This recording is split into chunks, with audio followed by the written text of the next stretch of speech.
என்ன இன்னைக்கு பாஜகவுடைய பதட்டம் தான் நல்லா தெரியுது இந்திய அளவுல. ஆமா, இன்னைக்கு தீவிரவாத தாக்குதல் அதை பத்தி அதுல வந்த பல நெகட்டிவா எதிர்மறையான கருத்துக்களை எல்லாம் சமாளிக்க வேண்டிய அவசியங்கள், பழனிசாமி போன்ற ஆட்கள்கிட்ட போய் அப்படியே கூட்டணி வந்து சேரு கெஞ்ச வேண்டிய நிலைமை, குடியரசுத் தலைவரை விட்டு கவர்னரை காப்பாற்ற வேண்டிய நிலைமை, இவ்வளவு பரிதாபமான சூழ்நிலையில இருக்காங்க. ஏதோ ஒரு பயங்கரமான அழுத்தத்துல மாட்டிக்கிட்டு இருக்கிறாங்க. என்னன்னு தெரியல. அமித்ஷா ஒரு 15 நாளா ஆளை காணோம். தீவிரவாத தாக்குதலுக்கு அப்புறம் அமித்ஷாங்கிற பேரே காணும். எங்க போனான்னு தெரியல.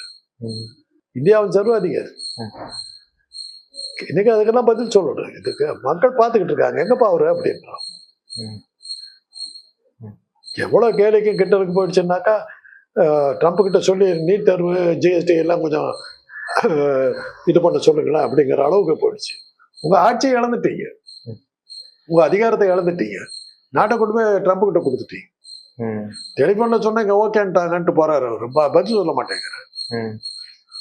துருக்கி வந்து பாகிஸ்தானுக்கு ஆதரவா இருந்து சொல்லி துருக்கி மேல இது போடுறாரு. சைனாவும் தான் கொடுத்து சைனாவுக்கு எகேன்ஸ்டா ஒரு வாய் திறக்கலையே நீ. பேசாம தான் உட்காந்து ஆயிரக்கணக்கான கேள்விகள் பதில் இல்ல. ஒரு தமிழ்நாடு சட்டமன்றத்தில் நிறைவேற்றப்பட்ட தீர்மானத்துக்கு ஆதரவா உச்ச நீதிமன்றம் கொடுத்த தீர்ப்புக்கு எகேன்ஸ்டா குடியரசுத் தலைவரையோ கொண்டு நிறுத்துற ஸ்டாலினுக்கு எகேன்ஸ்டா. அப்ப ஸ்டாலின் எவ்வளவு பெரிய ஆள் புரியுது அவங்களுக்கு.